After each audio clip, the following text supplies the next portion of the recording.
টেলিভিশনের কবিতার আসর আলপনা বৈঠকের আজকের কবি আজম ছাইফুর রহমান। পড়ছি তার দুটি কবিতা। প্রথম কবিতার নাম তুমি চলে গেলে। বিষণ্ণ বাতাসে তুমি ভেসে গেলে দূর অজানায়, আকাশের রুদ্ধদ্বার ভেদ করে যেতে চাই তোমার সন্ধানে। হৃদয়ের মাঝখানে বাজিতেছে শেলের আঘাত, নিভে গেছে স্নিগ্ধ আলো অন্ধকার বিজন সন্ধ্যায়।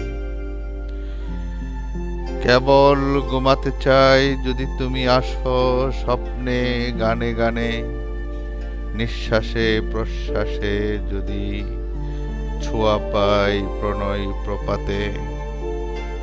চেয়ে রব সঙ্গোপনে আরক্ত নিখিলে একা, হৃষ তীক্ষ্ণ রক্ত কণিকায় মৃদুমন্দ সমীরণে শিহরণ বয়ে যাবে প্রাণে। নিঃশব্দ নীরবে শুধু বয়ে যাবে তপ্ত অশ্রুপাত। এখন কোথায় যাব? হতবাগ মেঘেরা তাকায় বিজনে, কেবল মাটি ডুকরে কাঁদি অব্যক্ত সঙ্গীতে। আকাশের দীপান্তরে আত্মাগুলো কোথায় হারায়। আর কোনোদিন যদি দেখা হয় তোমাতে আমাতে, বক্ষে জড়িয়ে নেব তীব্র অশ্রুপাতে। দ্বিতীয় কবিতার শিরোনাম কেমন আছো তুমি। তুমি যদি মিশে থাকো অনন্তের সাথে, অন্তহীন দিগন্তের ছায়ায় ছায়ায়, দীপ্তিময় উদার আকাশ অন্তহীন আলোর বন্যায়, আমাকে প্রত্যক্ষ করো, ছুঁয়ে যেও অশ্রুবাষ্প তীব্র অশ্রুপাতে।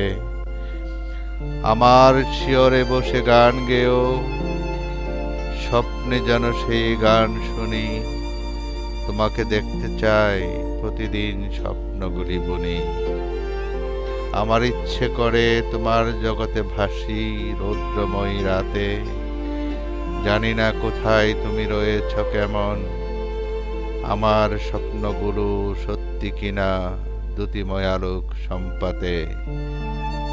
মায়াবিনী স্বপ্ন শেষে উদয়ের বর্ণিল প্রাতে, তোমাকে হারায় আর হই অন্যমন। পৃথিবীর সমস্ত গান পঞ্জীভূত করেই তোমাকে জানতে চাই আলোকিত স্বপ্নীল সরবরি। আপন হৃদয়ে মেখে দুজনে বাসাতে চাই সোনালি আলোর তরি। ধন্যবাদ।